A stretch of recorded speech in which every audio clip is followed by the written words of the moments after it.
All right, YouTube says we're live. You know, I say this kind of often. Trucking can be a little tough at times. But I just want to give everybody that's coming in just a quick, look what I found. That's it. Did you guys see what that was?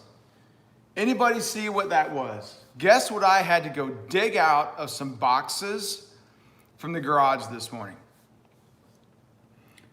That took effort. That took effort that I did not want to put out this morning, but I was so aggravated, and I think it's because I got about 2.5 hours of sleep last night. That probably has something to do with this. But we're going to talk about how to make money in trucking. Looks like something Janice would do to explain. No, we're going to go through something. And I know, look, I feel for this, for these people involved in this situation. I want to share with you guys, what the whole purpose of this is. I want to talk over some things because I'm sure, like a lot of you guys that are running, you see the rates, and some of them are not great. Some are, but there's pockets, right? There's pockets. 2.5 hours is not a lot for me. It is below average. The problem is it's coming on the heels of a lot of other nights like that. And it sort of all ties into this same video, although this is sort of within our company. Let me read this this post. It's on one of the Facebook forums. It's from a lady who says, "I'm a dispatcher, and I'm a damn good one most of the time," which is probably true for all of us. Let's not give her a hard time for that. "I've got a question because the rates have changed drastically and quickly." That's what happens in July and August. Says she's got a driver down in the Atlanta area. He runs about 200 to 225 miles a day out of this particular area. Atlanta, Charlotte, blah, blah, blah, right? Says he always needs one pick, runs every day. He makes his $900 to $1,200 a day. All right, here we go. Problem one. This guy is sort of looking at things from revenue per day, right? But different conversation. We've had that before. We're not even going to talk about revenue per day. We're just going to understand this guy needs to make $1,000 a day, right? We're going to go with it. We're going to roll with it. We're not going to have that argument. We're just going to agree to it. Says, so now rates suck. She says rates suck, and it seems like shippers and receivers are making it impossible for us to find a run for him. She calls every day. About the most she's going to get is $250 a day. So quick math, if he's running about 250 miles a day, I don't need the glasses yet. 250 miles a day, $250 of revenue, right, breaking even, no bueno, right? No bueno. Says, sorry for the long rant, but what would you do, right? What would you do?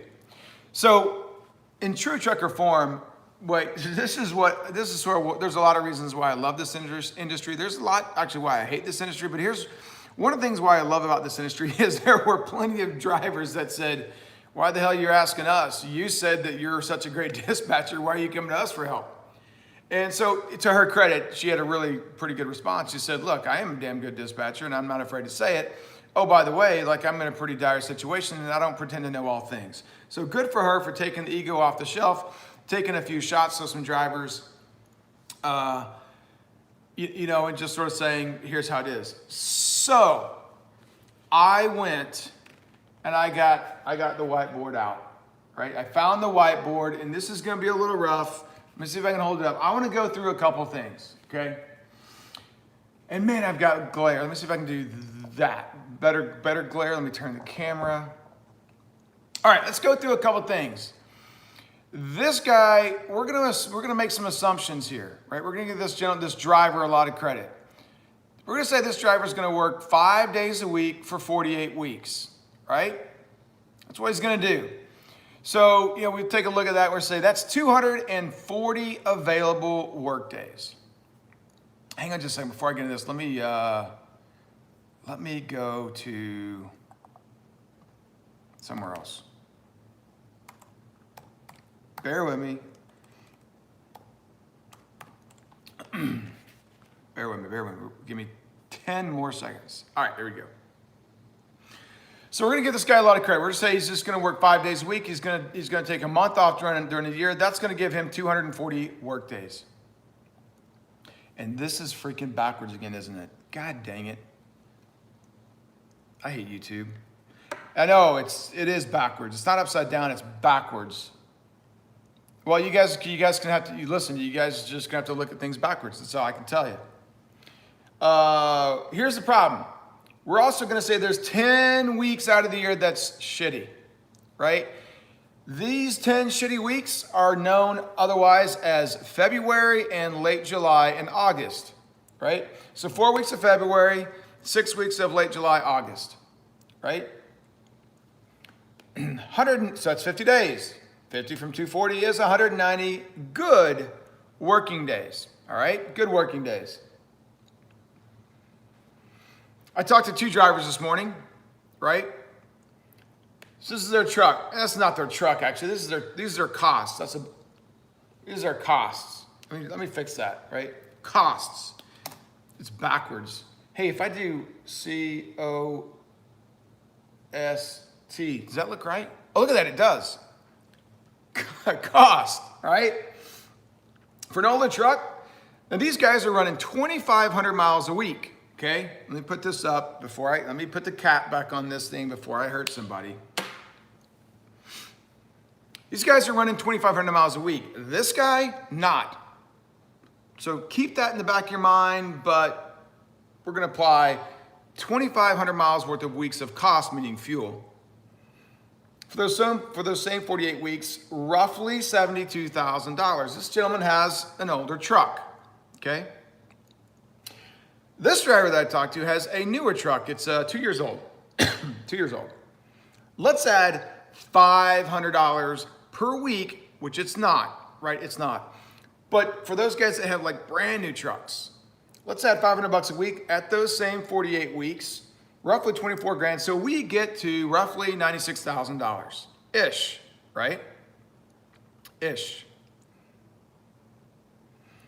Come down here. Now we're going to take our 190 good working days.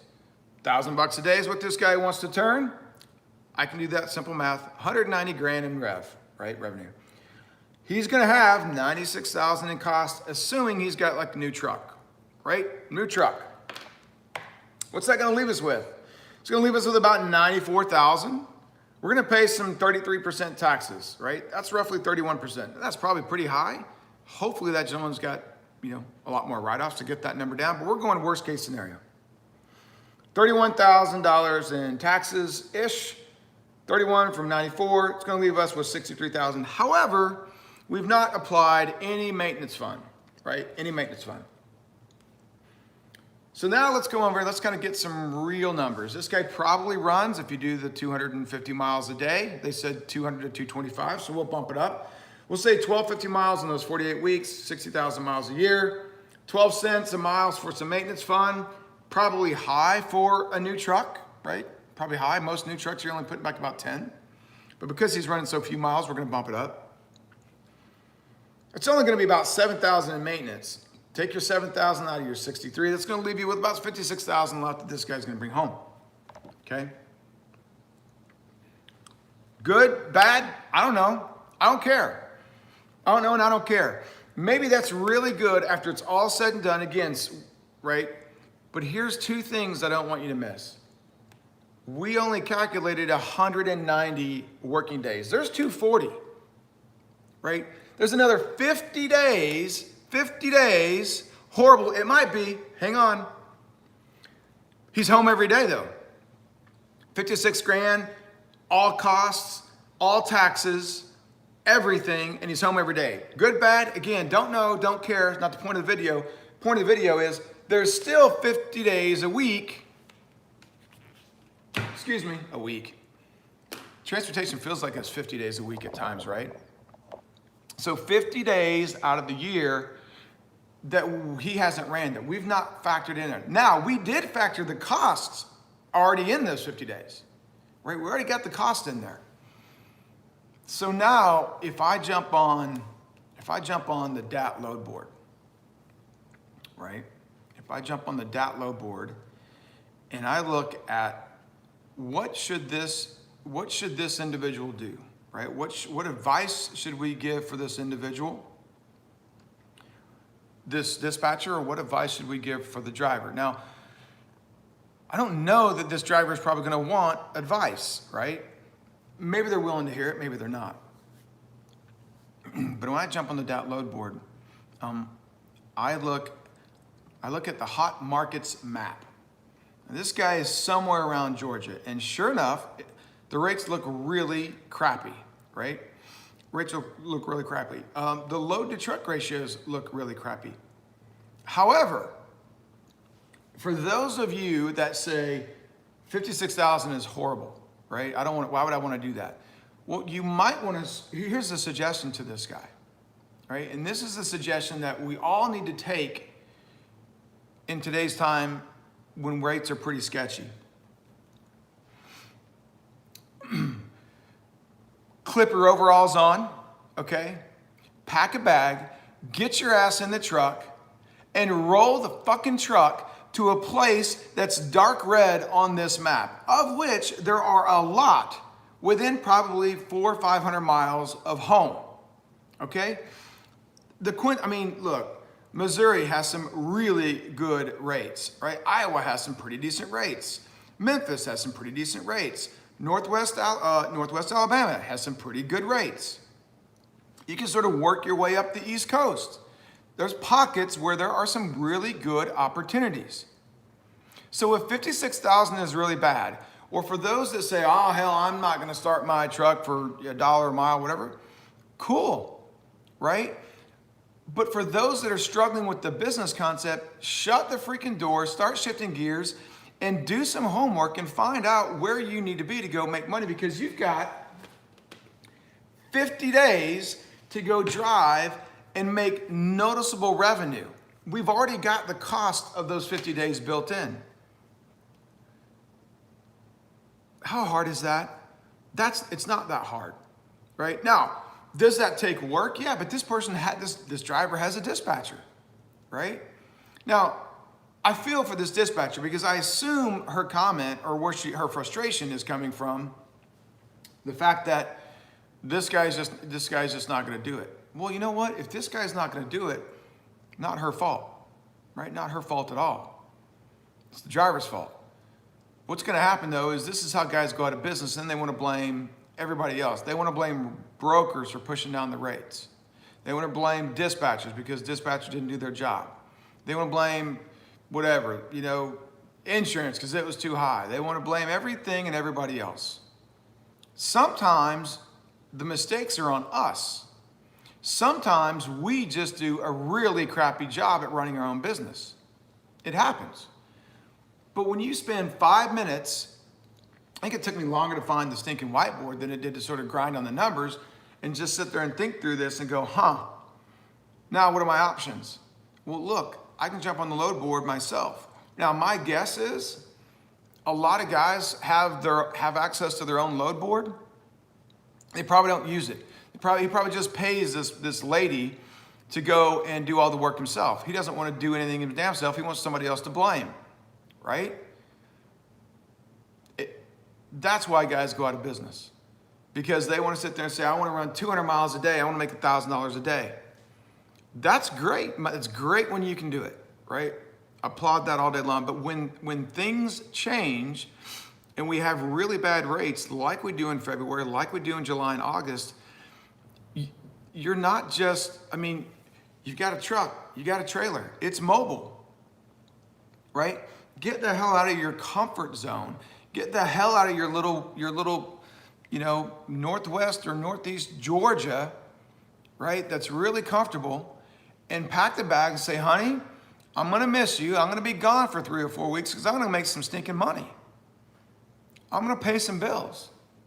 And now all of a sudden you're taking your 56,000 and you're probably turning that into 75 or 85,000 every time, right? Just every time. Guys, this is not a pretty business, right? I don't know that it ever has been. My dad drove for 37 years, right? And I saw that. But there are times when we've got to just make some really tough choices in business.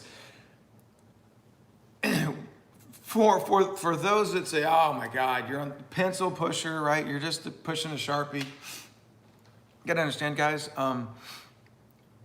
it happens on this side of the desk as well, right? As we're looking at our own internal business, we have been making, and this is not really trucking related, but again, it's company related, right? It's our company. We've been making some decisions, and it's cost us a lot of money. And it sort of falls into the category of, well, we did that because that's the way it's always been done. There's sort of two different schools of thought on because that's the way it's always been done. It's always been done that way because no one pushed themselves to challenge themselves to be different and to think different. One of my first videos, I'm telling you, is that I really riled a lot of people up. One of that video, I said, you have to force yourself to think different. Now, thinking different doesn't mean that you're going to come up, maybe that answer that you derive from thinking differently, maybe that's not a good answer for your business. But at least you went down that path.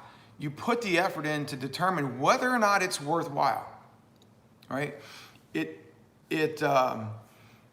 It just requires effort. It requires that sacrifice that a lot of people just are not willing to do. The way that you're going to be most successful in business is be willing to do, this isn't my saying, whoever made this saying up, pretty smart person. You've got to sometimes be willing to do what others aren't, right? For a lot of guys that say, I don't want to run in the Northeast, some of those rates can be pretty good. Some of those local ones can be really good up there. A lot of guys don't want to do it, right? So you just have to understand that somewhere in these 48 states, there are red dots, dark red dots on this map. You know what that means? That means money, right? That means the $5 signs, right? Lots of money.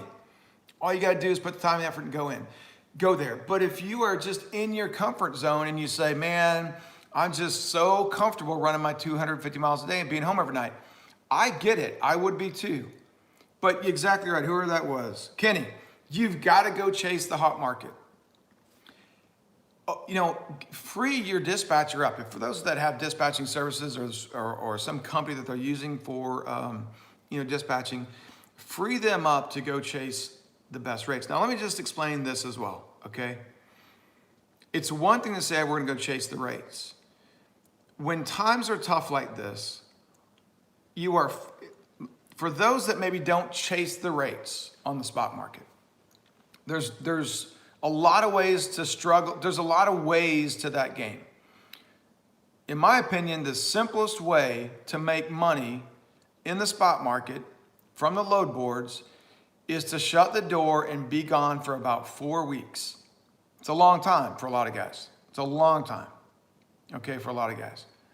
But what that allows you to do, somewhere in that 3 to 4 week window, that allows you to go and chase a lot of the good rates before you have to go home. When you have to chase rates for just a week or 10 days and then you've got to go back home, you can't chase all the good rates. Maybe the best rate is in the state of Washington. You're not going to go from Atlanta to Washington and back to Atlanta in 10 days, more than likely, by chasing the good rates on the load board. That is probably going to take you 14 to 16 days. Now, could you just say, I'm going to go to Washington on a good run, a good paying rate, and then try to find one leg or maybe a 2-leg route back? Sure, you can. Is that going to be the most profitable? More than likely not. You'll probably have to go from Washington over Chicago, maybe Chicago over to the Northeast, bump your way down to maybe the Virginias or the Carolinas, and then a short hop back over to home, right? That's probably what it's going to look like. And man, you're right, Lewis. Well, again, small sacrifices. Small is a relative word, but what might seem like a small sacrifice to some is a big. Now, let's assume that this is a big sacrifice for this individual, for their family, okay? Here's the beautiful thing about the big sacrifice. It's sort of like risk versus reward. If that's all this guy was doing, he's got 50 extra days. We've already loaded in the costs here. He's got 50 extra days to go chase that revenue. That's not 2 months, guys. That's not 2 months, right? So we're talking this guy needs to go out and run those 10 weeks and go chase. Now, if he can stay out all 10 weeks, great. Maybe he can't. Try to go home maybe once, as little as possible to go chase that, because that will pay huge dividends. In this case, the high risk will typically reward yourself with a high reward. And that's what it's about. But you've got to get off your ass. You got to start looking at some of the data. You got to do some of the research. He's got a team, at least, in this case, at least one other person, right, that he's using for dispatching services. Free them up to go and say, look, where do I gotta go? I got 4 weeks. Run me. Let's make some money. Don't be that individual that's going to whine and complain and put it off on everybody else, because it's out there. The money is still out there, guys. It is. I'm looking at the hot market maps right now, right? And this is for dry van. Reefer, I don't know what the guy runs. There's a lot of dark blue. Holy cow. Northwest, this guy lives in Atlanta. I mean, everything in the Southeast, even sort of down, I'll say sort of Missouri down to Laredo, looks really sketchy for reefer. Looks really bad. You get into Kansas all the way up to the Dakotas, dark blue.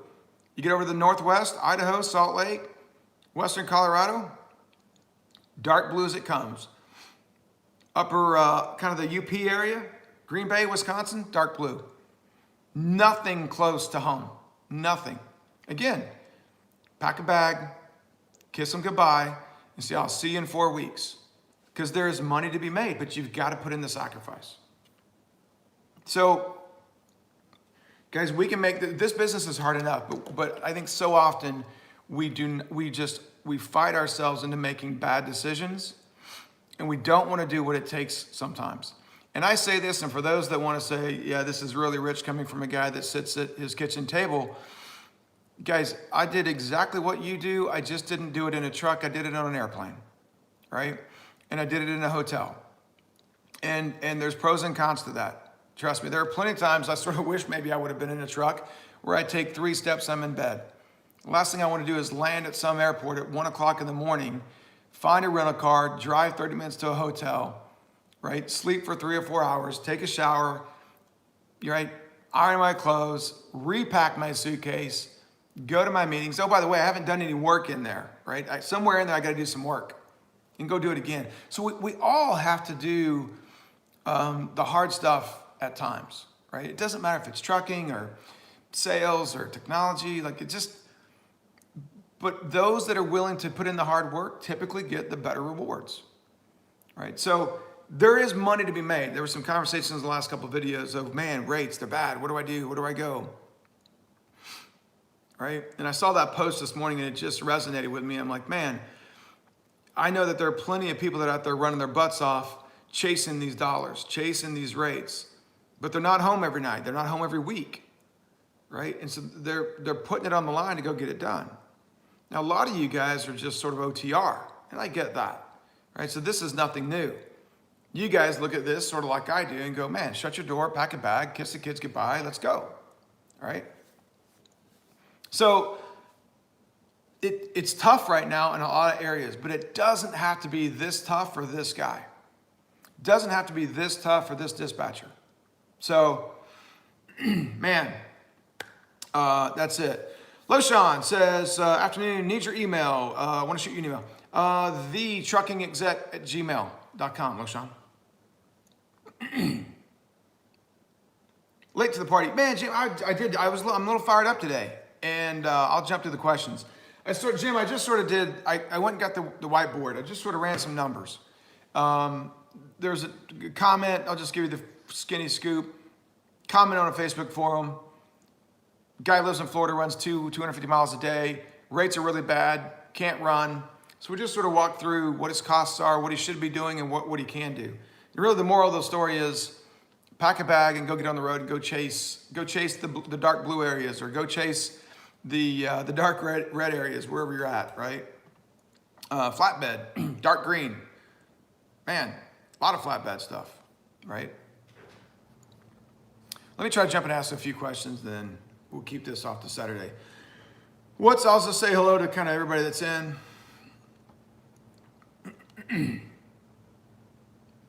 Joe Harding says at Bella Flora, we've done more backwards whiteboards than you'll ever do, no doubt. No doubt. So if you guys want to watch this video and you want to see the numbers, like hold a mirror up and you should come in great. Big Steel Trucker, go stand in front of the, yeah, exactly, right. Yes, that's it, yeah. The YouTube app's been doing that. It didn't always used to do that. Big Rig Radio Network says sometimes one has to sacrifice for their business if they don't. Yeah, you're exactly right. I mean, they're the only ones to blame, and that's it, right? And Jeffrey, you know that. You've been out here long enough. I guarantee you, Jeffrey has sacrificed this kind of stuff where he has just said, honey, here's the keys to the tractor, right? And there's all the grass. Tractor's filled up. Cut it like, once every freaking week. I'll be back in 4, right? I was on the phone with Little Dog the other day. He was at home, right? You guys that follow him, he was at home getting some stuff done to his truck. By the way, I'll just say some really impressive paint jobs and stuff like that. Definitely one of the top 3 trucks I have ever laid eyes on, right? So to say wow, I mean, I don't know how do you put words into this truck, but the point of this is I was on the phone with him. Becky, his wife, was getting her nails done. He was at home. He was rounding up the kids to go get Becky to pick her up. And I wish I would have had audio of this, because listening to the dad trying to herd 4 girls into the car was worth the price of admission, right? But man, the wives out there, or the spouses out there, they do a lot of heavy stuff. I remember watching my mom do it when my dad was gone. But sometimes you just got to put that sacrifice out there, and it's for the family. Mr. Corona, good morning. Ron Hayes says, what's wrong with 56,000? What kind of a non-union factory job in the South are you going to make 56K? And again, right, that's my point. Look, I'm not, and look, these are just my numbers. I don't know what this guy's real numbers are, right? I just took some assumptions based on a couple guys that I talked to for what their real costs are per week.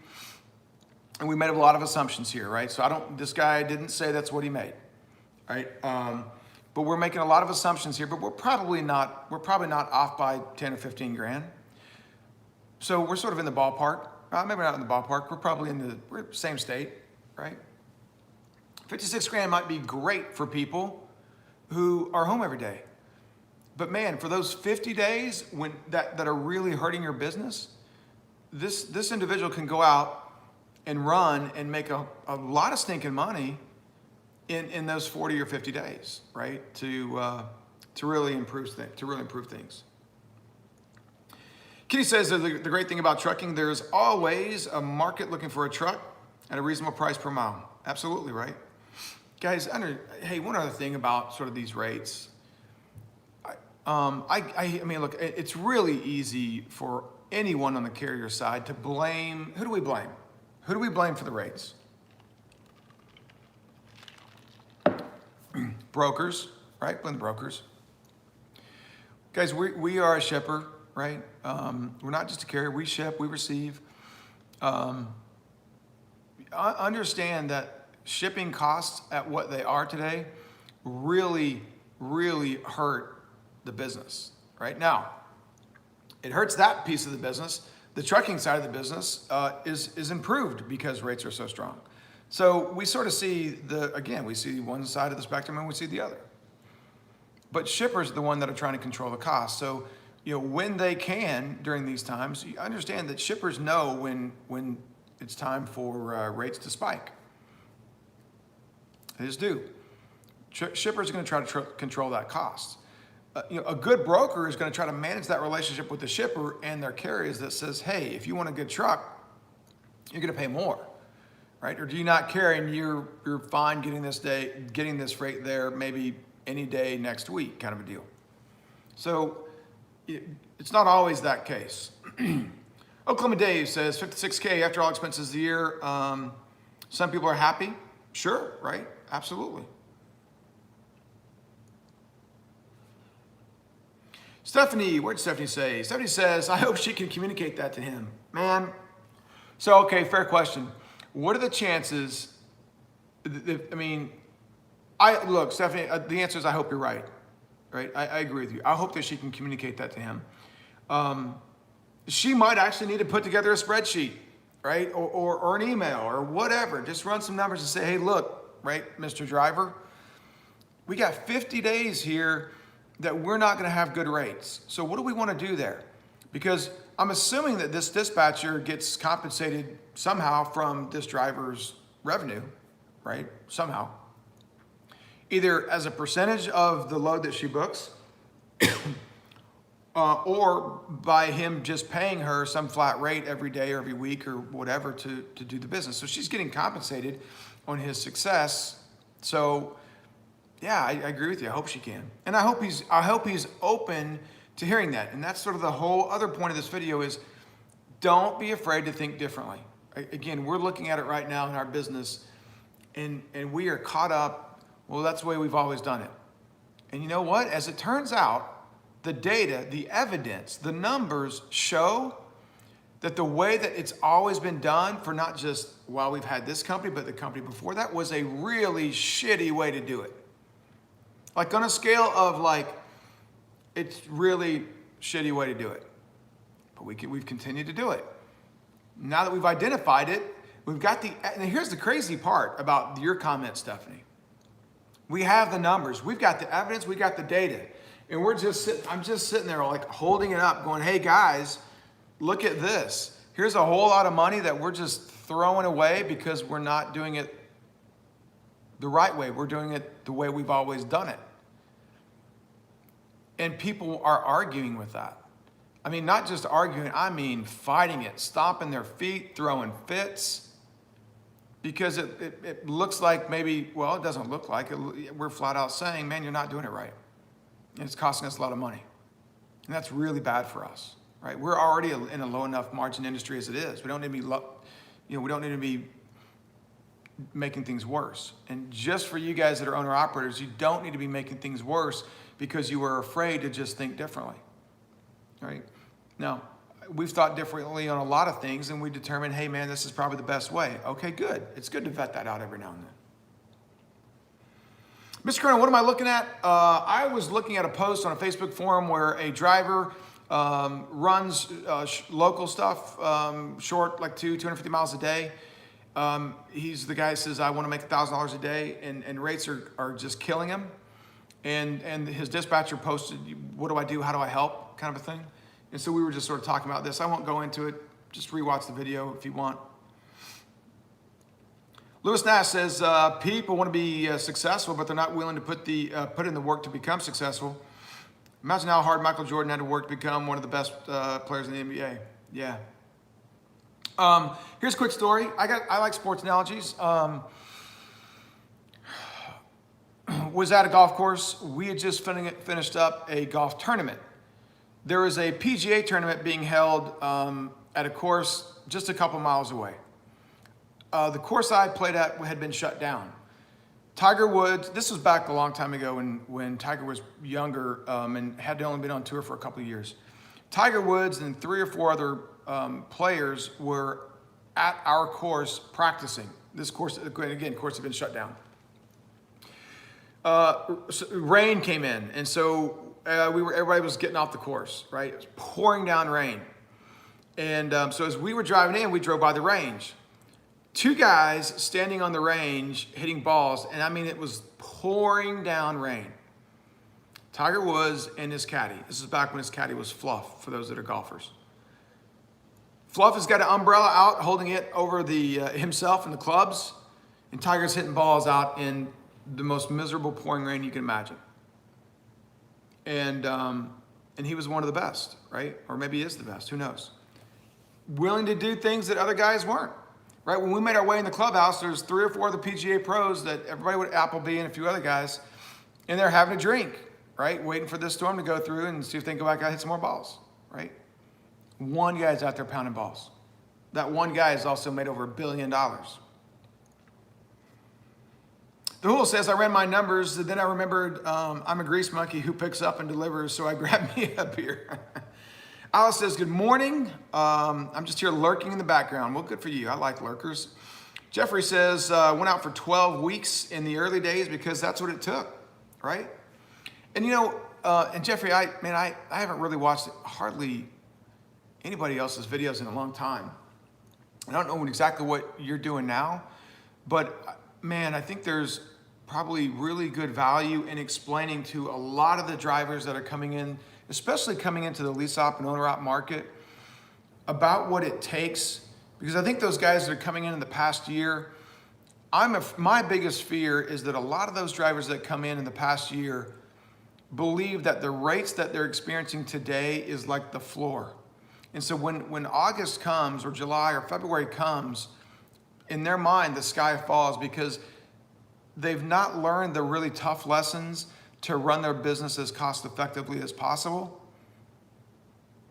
Probably really good. I would love to see that video. Maybe you've already done it, Jeffrey. I don't know.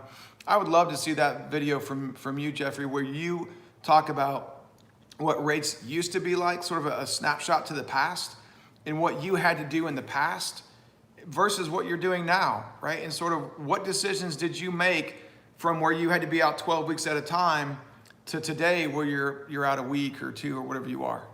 That would be real. I think that would be great information for those guys. Big Ray says, thanks, Scott. Got to start the tractor because my wife heard you. Sorry about that.